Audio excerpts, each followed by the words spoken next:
Do you remember in the 5th or 6th grade, maybe 4th grade, you learned about that process that happens in nature called photosynthesis?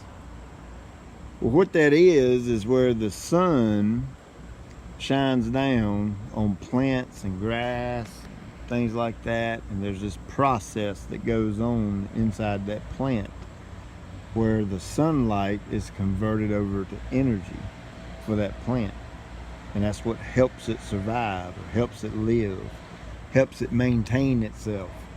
And when photosynthesis is absent, that process cannot happen. When that process cannot happen, this is what you get right here. It's plain and simple. This goes all the way back to your early childhood days of elementary school, learning about photosynthesis. That's all this is right here. Okay, so I found a spot that is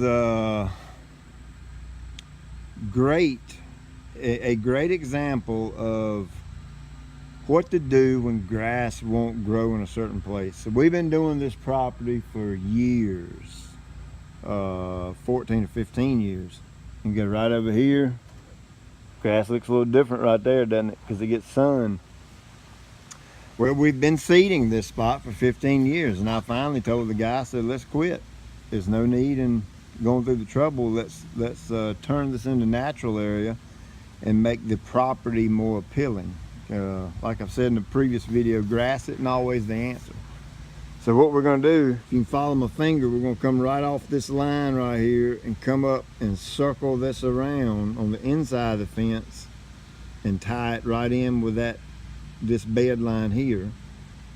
And then right here, we're going to come and circle it around right here and go all the way down and tie in to those needles right there.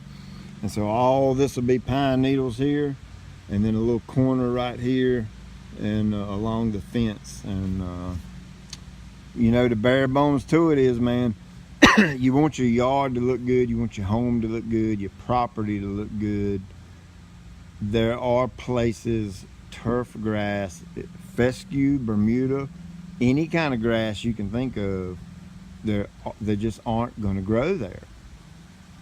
I know you don't want to hear it, I don't want to say it, but that's just the facts of life. There are areas grass will not grow because of the environment or the conditions it's growing in. This is heavily shaded all year long, and we've been fighting it for 15 years, and finally I called the man and said, hey, it's time for a change. And he was like, yeah, let's do it. Hope this helps. So here you go. You can see where I took the elevator and kind of circled that right around there like that. So this will be his new bed, and from here over will be pine needles, and from there over will be grass. Works good for me.